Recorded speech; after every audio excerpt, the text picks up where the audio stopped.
오늘 말씀은 열왕기상 2장 1절로 6절의 말씀, 자기를 버리지 못한 요압의 최후에 대해서 봅니다. 그리고 시므이와 바르실레의 내용까지 보도록 합니다. 우리가 세상에 대한 욕심을 내려놓지 않으면 어떻게 될까요? 아니면 최고 권력자의 힘을 등에 업고 사람들로부터 친송받는 자리에 오래 머물러 있다 보면 또한 그 사람은 어떻게 될까요? 아마 자신이 최고 권력자인 양 착각하게 되는 것입니다. 그래서 결국에는 최고 권력자의 명령에도 순종하지 아니하기 뿐 아니라 오히려 그 자리를 노리게 된다는 것입니다. 이것은 바로 오늘 다윗의 군대 장관이었던 요압이 먼저 보여준 삶인 것입니다. 그러나 또한 패망한 군주라 할지라도 배척하지 아니하고 그가 위기에 처했을 때 한 번 충성을 맹세한 자, 그가 지금 폐역의 자리든 아니면 흥함의 자리든 그와 상관없이 충성 맹세한 그것에 순종한 바르실레 같은 그와 같은 충신은 후일 하나님이 반드시 심은 대로 갚아주신다는 것을 우리는 바르실레를 보면서 알 수가 있는 것입니다. 또 다른 부류가 있습니다. 이제 패망한 군주이기 때문에 더 이상 저 사람은 왕의 자리에 오를 수 없을 거야. 그러니 그동안 내가 개인적으로 가지고 있던 감정을 이제 저에게 가서 하고 싶은 얘기 다 해야지 했던 시므이라는 인물이 있습니다. 사울의 친족인 것입니다. 그래서 그는 패망한 아들 압살롬의 부태태에 의해서 도망하는 다윗을 향해서 돌을 던지며 저주를 하는 나중에 다윗이 예루살렘을 회복하고 다시 왕권을 복귀 될 때 또 그에게 나와서 잘못했다고 용서를 구하는 시므이, 기회주의자, 비열한 자, 이와 같은 세 사람의 부류가 오늘 이 시대를, 이 세계를 형성하고 있는 것입니다. 욕심을 버리지 못한 자, 끝까지 충성하는 자, 이랬다 저랬다 비열한 기회주의자, 이들이. 그러나 우리는 오늘 말씀을 보면서 어떤 자리에 서야 될지를 분명히 우리 자리의 노선을 정해야 되는 것입니다. 결정은 우리가 하는 것입니다.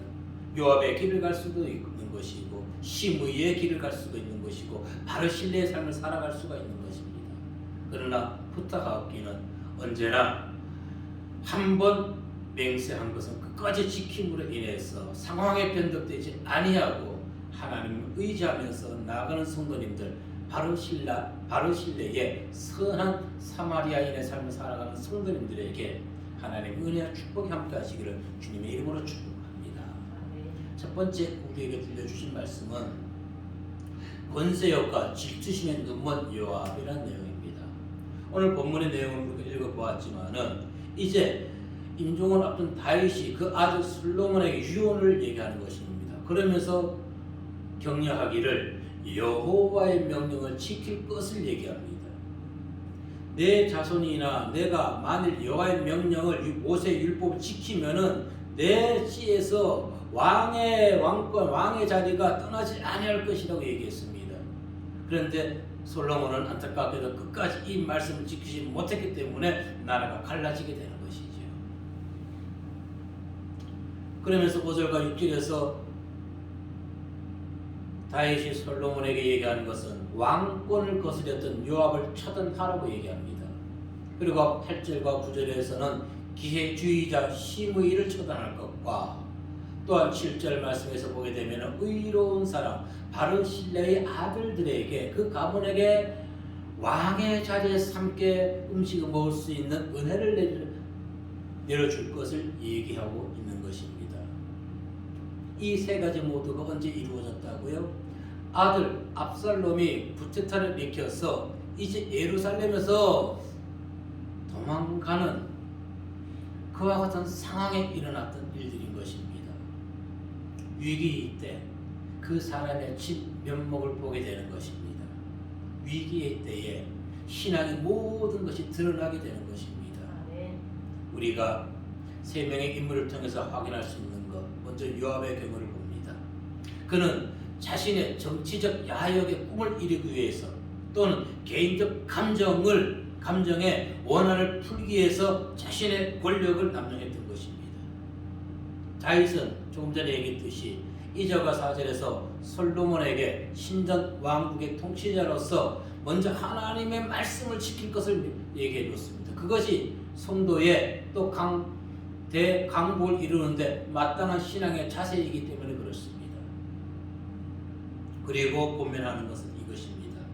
본인 사후에 다윗 사후에 솔로몬이 정권을 잡았을 때 솔로몬의 정권을 더욱 강건하게 굳건하게 지키기 위해서 이유도 있겠지만 궁극적인 목적은 백성의 나라의 평안을 위해서 지금 고민해주고 있는 것입니다. 5절 말씀에 보면 이렇게 얘기합니다. 시작. 수리야의 아들 요압이 내게 행한 일, 곧 이스라엘 군대의 중사령관 넬의 아들 아브넬과 예델의 아들 아마사에게 행한 일을 내가 알거니와 그가 그들을 죽여 태평시대에 전쟁의 피를 흘리고 전쟁의 피를 자기의 허리에 띈 피와 발에 신은 신을 붙였으니. 요압, 그가 어떤 인물입니까? 다윗이 사울에게 쫓겨다닐 때부터 함께한 자였습니다. 40년지기 친구입니다. 40년지기 동지인 것입니다. 사무엘하 2장 13절 말씀에 보면은 시작. 수리야의 아들 요압과 다윗의 신복들도 나와 기브온 목가에서 그들을 만나 함께 앉으니 이는 못 이쪽이요 그는 못 저쪽이라. 아멘. 그런데 40년 동안 함께한 친구이자 삼촌 조카지간이자 전우였던 그가 자신의 정치적 야망으로 인해 가지고 또한 개인의 원한으로 인해 가지고 다윗의 왕권의 명령에 배반하게 되는 것입니다. 보십시오. 내가 정권의 야욕을 품었을 때 최고 지도자의 명령도 따르지 아니하게 되는 것이고 무엇보다도 마음의 원한을 내려놔야 된다는 것입니다. 그거를 내려놓지 않으면 모든 것이 한순간에 허물어지게 되는 것입니다. 요압은 다윗과 함께 예루살렘을 정복한 뛰어난 군대 장관인 것입니다. 군대 장관. 역대상 11장에 보면 이렇게 얘기합니다. 11장 6절에 다윗이 이르되 먼저 여부서 사람을 치는 자는 우두머리와 지휘관으로 삼으리라 하였더니 수르야의 아들 요압이 먼저 올라갔으므로 우두머리가 되었고 먼저 올라갔습니다. 전쟁에. 다윗이 밀로에서부터 두루성을 쌓았고 그 성의 나머지는 요압이 중수하였더라. 예루살렘을 위해서 다윗을 위해서 예루살렘의 회복을 위해서 누구보다도 1등 공신이었던 요압. 그는 다윗의 왕권 정치한 왕권에 있어서 끝까지 충성하였기는 하였던 자입니다. 그는 다윗에게 천부살인 명령을 받았습니다. 우리아를 죽이라는 그것을 받고 그대로 실행했던 자가 바로 요압이었던 것입니다. 후일 그는 어떻게 또 행했습니까? 다윗은 압살롬을 죽이지 말 것을 부탁했지만 요압은 그를 비참하게 살해해버렸습니다. 사무엘하 18장 14절에 보면은 시작. 요압이 이르되 나는 너와 같이 취할 수 없다 하고 손에 작은 창 셋을 가지고 가서 상수리 나무 가운데서 아직 살아있는 압살롬의 심장을 찌르니. 그리고 요압의 무기를 든 청년 10명이 압살롬을 에워서 쳐 죽였다고 했습니다. 15절에 보면.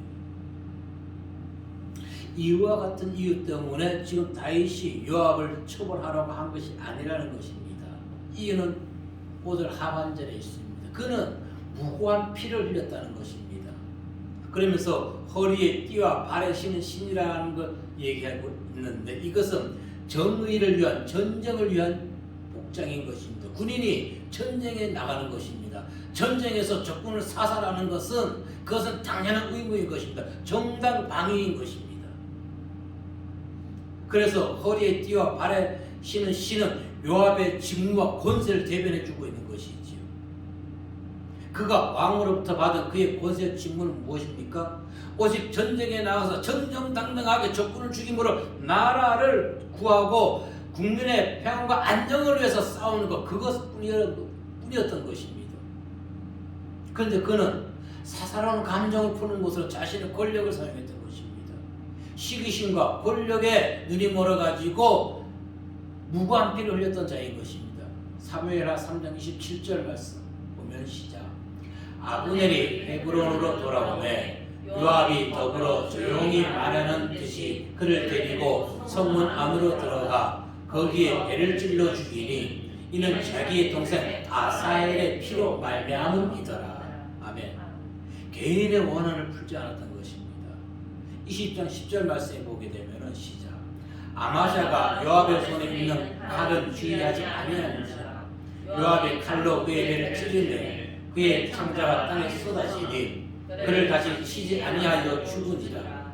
요압과 그의 동생 아비새가 비그리의 아들 스바를 쫓을세. 아멘. 자, 그러면 요압이 왜 아마샤를 죽였나요? 사마 19장 13절에 보면 이렇게 얘기합니다.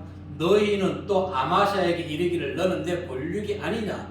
내가 요압을 이어서 항상 내 앞에서 지휘관이 되지 아니하면 하나님이 내게 벌 위에 벌을 내리시기를 바라노라 하셨다 하여 지금 아마샤는 요압을 이어서 군대 장관의 위치에 오르게 하겠다고 지금 누가 다윗이 아마샤에게 약속하고 있는 것입니다.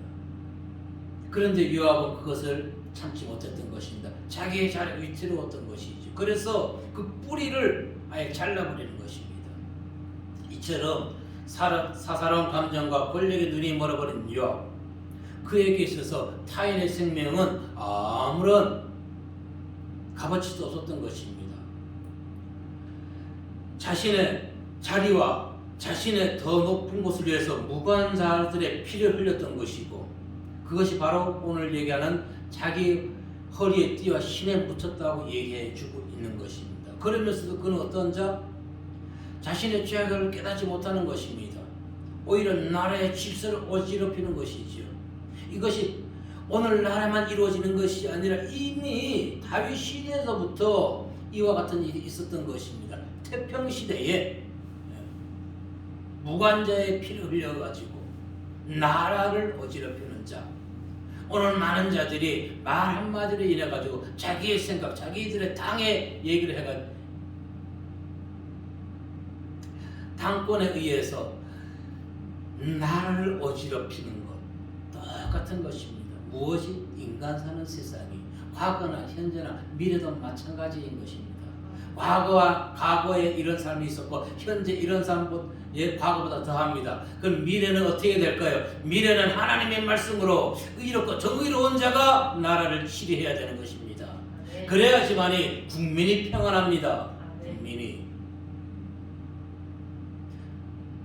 항상 말씀드립니다. 기드온의 300용사는 나라가 위기에 처했을 때 나라를 구했단 말입니다. 나라를. 그런데 나라를 망하게 해서는 안 되는 것이지요. 에스겔 34장 18절 말씀에 보면은 시작. 너희가 좋은 꼴을 먹는 것을 작은 일로 여기느냐? 어찌하여 남은 꼴을 발로 밟았느냐?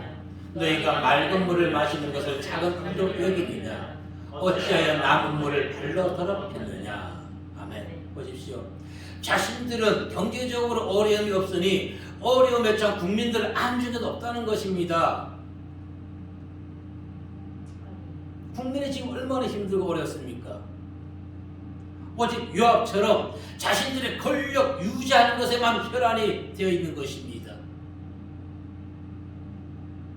권력을 거머쥔 자들은 반드시 지켜야 될 것이 있습니다. 무엇이나 자숙해야 되는 것입니다. 자숙.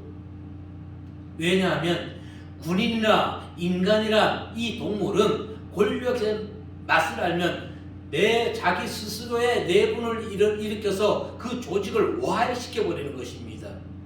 그것이 이 나라의 헌정사에서 그대로 기록되어 있습니다. 61년 5.16 군사 정변이라고 하지요. 94년 이후 94년 이전에는 군사혁명이라고 했습니다. 5.16 군사정변 이후에 당시 정권이 그들이 보여주었던 것입니다.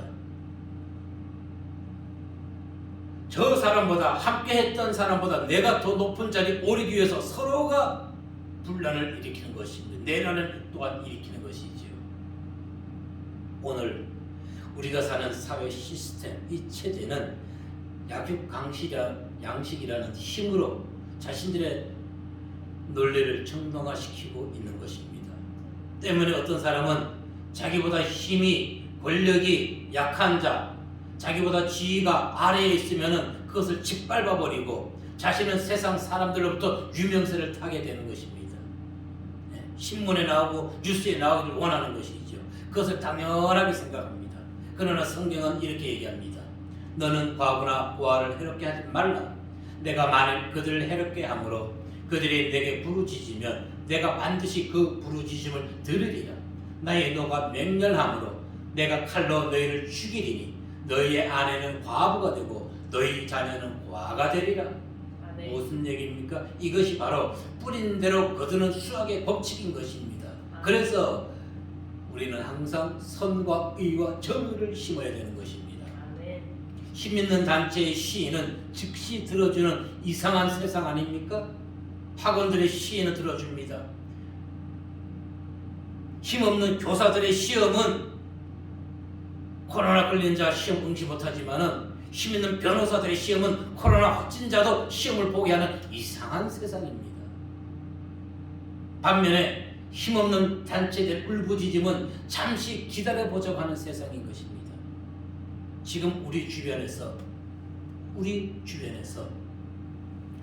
이 어려 코로나19 공경을 벗어나기 위해서 얼마나 많은 자들이 울부짖고 있는지, 어떻게 할 줄 몰라서 하나뿐인 이 생명을 어떻게 유지해야 될지 세상은 외면합니다. 누구를 먼저 유해해 준다고요? 힘 있는 자들, 단체들의 힘. 왜 그럴까요? 거기에 향후에 그들의 당에 명운이 걸려있기 때문에. 그러나 의로우신 하나님이 세상을 치료하고 다루신다면 이와 같은 불합리한 방법으로 세상을 다스리지는 아니하시는 하나님. 그래서 하나님이 이 세상을 다루신다면 더 이상 학대받고 짓밟힘을 당하는 불의한 자, 가난한 자들이 울부짖지 아니하게 되는 것입니다. 이런 나라가 되어야 되는 것입니다. 이사야서 10장 2절로 4절 말씀에 보면은 시작. 가난한 자를 불공평하게 판결하여 가난한 내 백성의 원리를 박탈하며 과부에게 도색하고 고아의 것을 약탈하는 자는 화 있을진저 벌하시는 날과 멀리서 오는 환난 때에 너희가 어떻게 하느냐? 누구에게로 도망하여 도움을 구하느냐? 너희의 영화를 어느 곳에 두려느냐? 오래된 자 아래에 뿌리며 죽임을 당한 자 아래에 엎드러질 따름이니라. 그럴지라도 여호와의 진노가 돌아서지 아니하며 기의 손이 이어지는 끝이었으리라. 아멘. 하나님께서 살아계시는 한 악인들은 하나님의 징계의 손을 결단코 피하지 못하게 된다는 내용인 것입니다. 자신들의 이익을 위해 피 흘렸던 피가 결국은 하나님의 분노의 화살이 되어서 자신들의 머리로, 자신들의 몸으로 자신에게 돌아가게 된다는 것입니다. 그래서 우리가 반드시 기억해야 될 것은 악의 눈물을 흘리거나 악의 눈물에 속아서는 안 된다는 것입니다. 성도는 언제나 자신을 굳게 서면서 주변을 둘러보아야 합니다. 타인을 배려하지 아니하면 결국 주변 사람들에게 상처를 주기 때문에 불의한 자가 아닌 언제나 의로운 선한 사마리아인의 길을 걸어가시는 성도님들 되시기를 이 시간 주님의 이름으로 축복합니다. 두 번째 우리에게 주시는 말씀은 저주의 말을 해서는 안 된다는 것입니다. 8절과 9절의 말씀을 보도록 합니다. 시작. 바울이 베냐민 사람 게라의 아들 시므이가 너와 함께 있나니 그는 내가 마이나이로 갈 때에 악독한 말로 나를 저주하였느니라. 그러나 그가 요단에 내려와서 나를 영접함으로 내가 여호와를 두고 맹세하여 이르기를 내가 칼로 너를 죽이지 아니하여 하였노라. 그러나 그를 무죄한 자로 여기지 말지어다. 너는 지혜 있는 사람이므로 그에게 행할 일을 알지니 그의 백발이 피 가운데 수월에 내려가게 하라. 아멘. 그냥 수월로 가는 것이 아니라 죽임을 당해야 된다는 것입니다. 누가? 시므이가. 아까 얘기했듯이 서두에서 시므이는 압살론의 반란으로 다윗이 바후림에 이르렀을 때 다윗과 그 일행을 향해서 돌을 던지면서 저주의 말을 퍼부었습니다. 사무엘하 16장 5절 7절 말씀에 보면 시작. 다윗 왕이 바후림에 이르매 거기서 사울의 친족 한 사람이 나오니 게라의 아들이요 이름 시므이라. 그가 나오면서 계속하여 저주하고 또 다윗과 다윗 왕의 모든 신하들 향해 돌을 던지니 그때의 모든 백성과 용사들은 다 왕의 좌우에 있더라. 시므이가 저주하는 가운데 이와 같이 말하느니라. 피 흘린 자여 사악한 자여 가거라 가거라. 왜 그랬을까요? 누구의 친족이라 했어요? 사울의 친족이라 했습니다. 이 또한 요압처럼 개인적 감정을 누구에게? 다윗에게 가지고 있었던 것입니다. 그래서 피 흘리고 사악한 자라고 얘기하고 있는 것입니다. 이 땅에 발을 들여놓지 말라는 것입니다. 아마도 그는 다윗이 다시 왕의 자리에 오르지 못할 것이라고 분명히 생각했기 때문에 이와 같은 일을 했을 것입니다. 하지만 그것은 시므이의 경선 오판이었습니다. 후에 반역을 평정하고 다윗이 예루살렘으로 귀환할 때 시므이는 다시 다윗 앞에 나와 자신의 무리함을 용서해달라고 무릎 꿇습니다. 사무엘하 19장 18, 19절 말씀해 보면 시작. 왕의 가족을 건너가게 하며 왕이 좋게 여기는 대로 쓰게 하려 하여 나룻배로 건너가니 왕이 요단을 건너가게 할 때에 게라의 아들 시므이가 왕 앞에 엎드려 왕께 아뢰되 내 주여 원하건대 내게 죄를 돌리지 마옵소서. 내 주 왕께서 예루살렘에서 나오시던 날에 종의 패역한 일을 기억하지 마옵시며 왕의 마음에 두지 마옵소서. 이것이 정치인들의 두 개의 얼굴을 가진 야무수적 속성인 것입니다. 두 개의 얼굴. 내가 유리할 때는 강하게 했다가 불리하게 되면 머리를 쥐어내는 야무수. 두 개의 얼굴을 가진 자. 자, 시므이의 뉘우침을 진정으로 느낄 수 있나요? 아니요. 자기 목숨을 부지하기 위해서 지금 나온 것입니다. 마음에서는 나오기 싫지만은 어떻게 해요? 살아야 되기 때문에 거짓으로 지금 위선적으로 60만 영혼 없이 60만 다윗 왕에게 나와 무릎을 꿇고 있는 것입니다. 바로 가증스럽고 기회주의적인 전형적 비열한 자들의 모습인 것입니다. 오늘 잘못했다가 나와서 얘기하는 사람들 보십시오. 정말 이것은 마음에서부터 잘못을 인정하는 것일까요? 아니죠. 아닙니다. 자신들이 걸려 그 자리에 오르기 위해서 입으로만, 행위로만, 행동으로만 잘못했다고 하는 것입니다.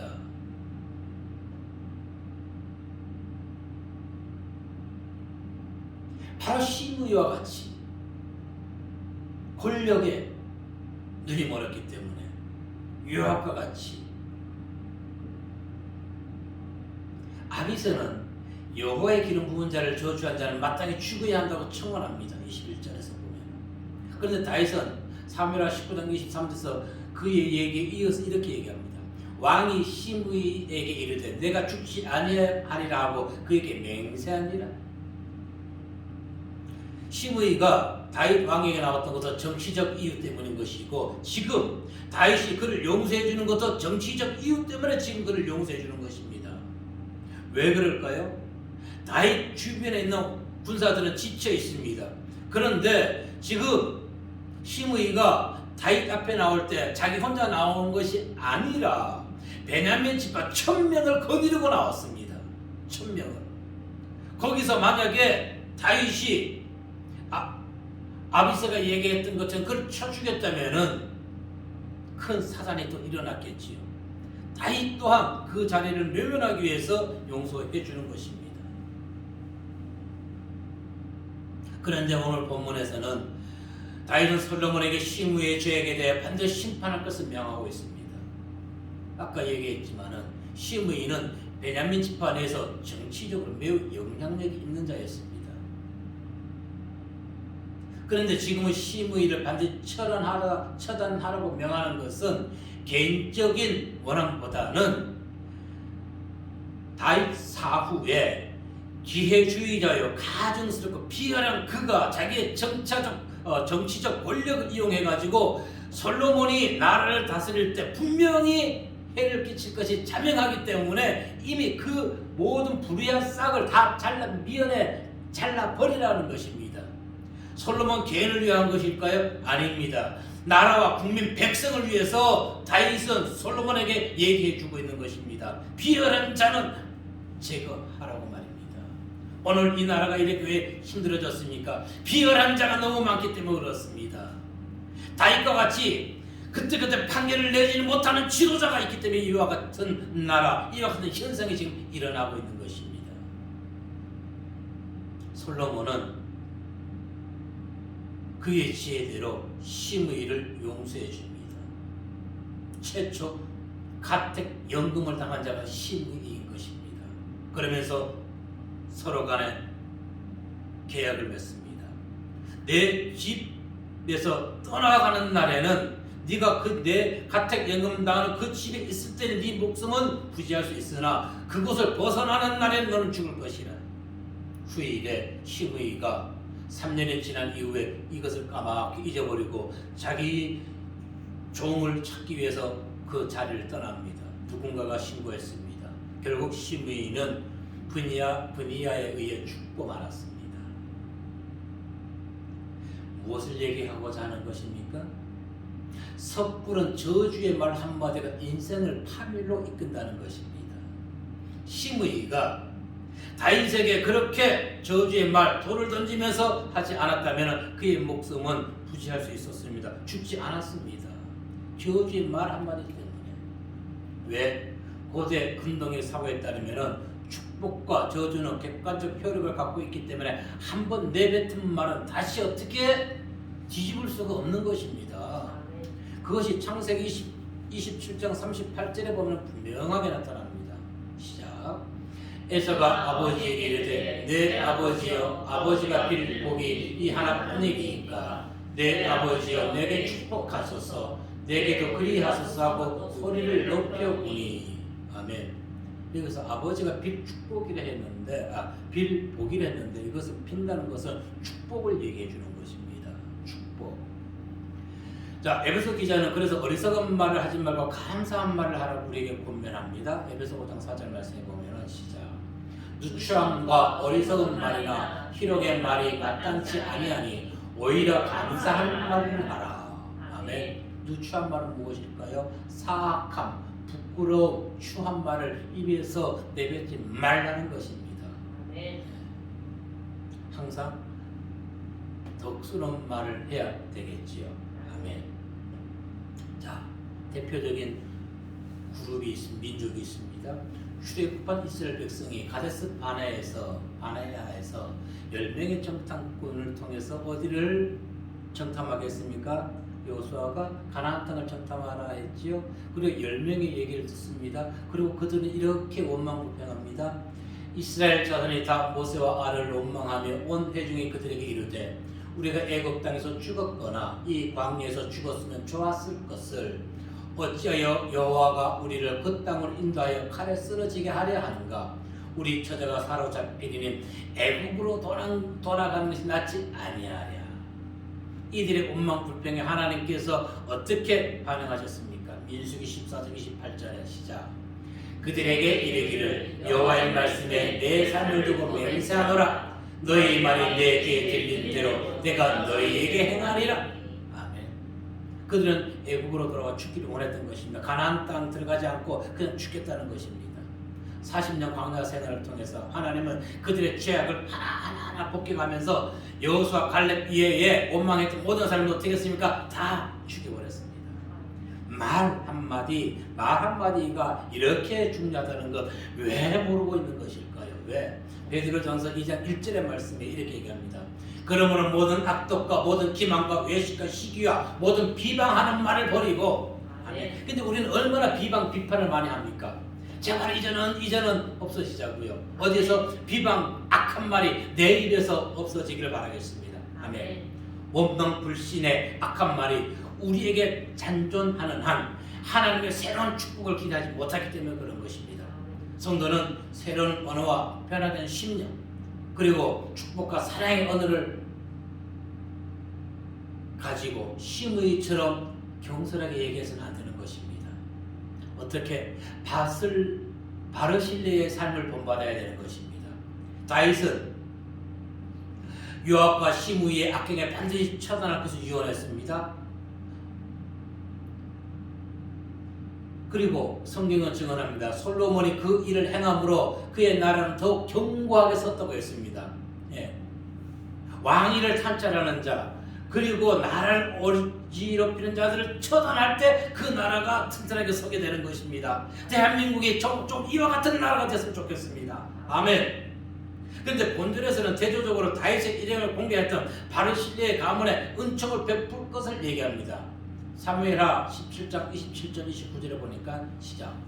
다윗이 마하나임에 이르렀을 때에 암몬 족속에게 속한 라빠 사람 나하스의 아들 소비와 로데발 사람 암미엘의 아들 마길과 요글림 길르앗 사람 바르실레가 침상과 대야와 질그릇과 밀과 보리와 밀가루와 볶은 곡식과 콩과 팥과 볶은 떡두와 꿀과 버터와 양과 치즈를 가져다가 다윗과 그와 함께한 백성에게 먹게 하였으니 이는 그들 생각에 백성이 들에서 시장하고 원하고 목마르겠다 하느니라. 아멘. 보십시오.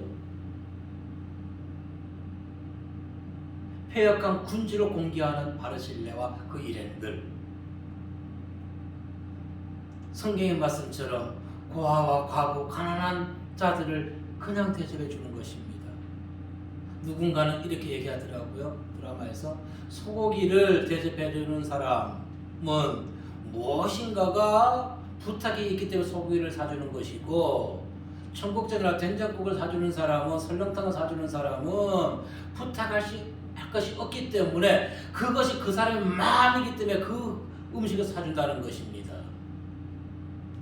지금 바르실레는 어떠한 욕심이 없는 것입니다. 패역한 군주와 그 신하들을 위해서 얘기한 저들이 얼마나 시장하고 권하고 목마르겠는가.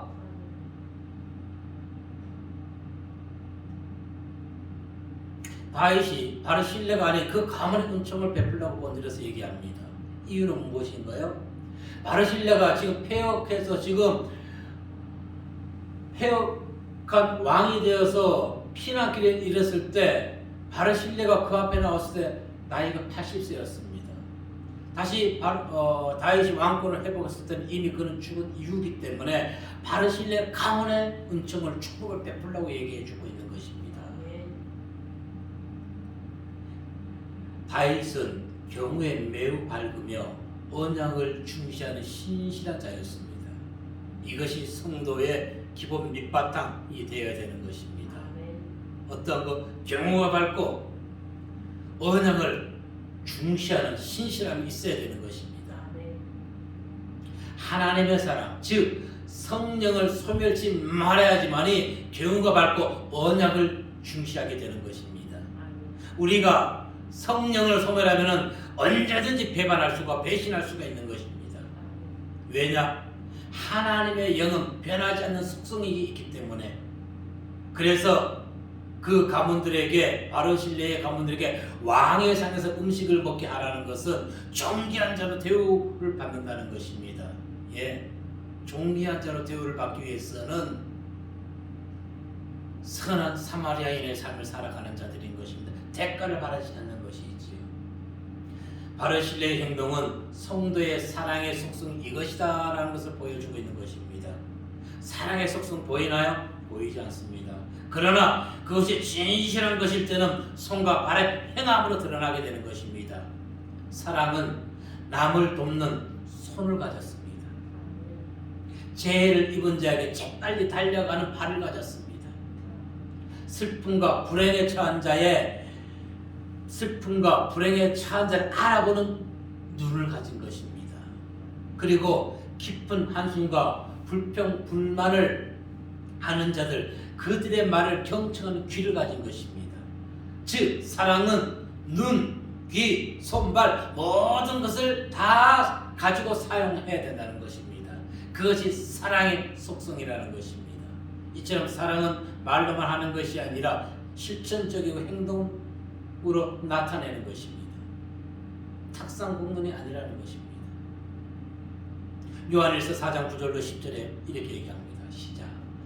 하나님의 사랑이 우리에게 이렇게 나타난 바 되었으니 하나님이 자기의 독생자를 세상에 보내심은 그로 말미암아 우리를 살리려 하심이라. 사랑은 여기 있으니 우리가 하나님을 사랑하는 것이 아니에요. 하나님이 우리를 사랑하사 우리들을 속하기 위하여 화목제물로 그 아들을 보내셨습니다. 아멘. 말로만 했나요? 아니죠. 직접 실천으로 또 예수님의 순종함으로 우리의 죄를 위해서 이 땅에 오신 것입니다. 이처럼 바르실레는 주님의 사랑을 몸소 실천한 자인 것입니다. 오늘 이 사회에 요압과 시므이와 같은 성령을 같은 자들이 아닌 바르실레와 같은 성도가 많아야 되겠습니다. 바르실레. 자기의 영달만을 위해서 타인과 국민에게 해를 끼치는 요압의 정치적 야욕과 무관자의 피를 흘리는 자가 아닌, 또한 시므이처럼 악한 본능과 기회주의적 협착자가 아닌 바르실레같이 이에 타산 없이 공공에 처한 자를 먼저 찾아가 그에게 필요한 것을 제공해주는 참사람, 또한 다윗과 같이 경우가 밝은 성도, 이와 같은 성도가 이 나라를 다시 회복시킬 수가 있는 것입니다. 마땅히 지금 이 나라 대한민국에서 없어져야만 될 두 부류, 요압과 시므이와 같은 부류. 힘이 들고 어렵다 할지라도 우리는 시므이와 요압의 길을 따르는 성도가 되어서는 결코 안 되겠습니다. 환경과 상관없이 바르실레의 길을 따르는 성도님들에게 하나님의 은혜와 보살핌과 형통함이 영원히 함께 하시기를 이 시간 주님의 이름으로 축복합니다. 기도하겠습니다.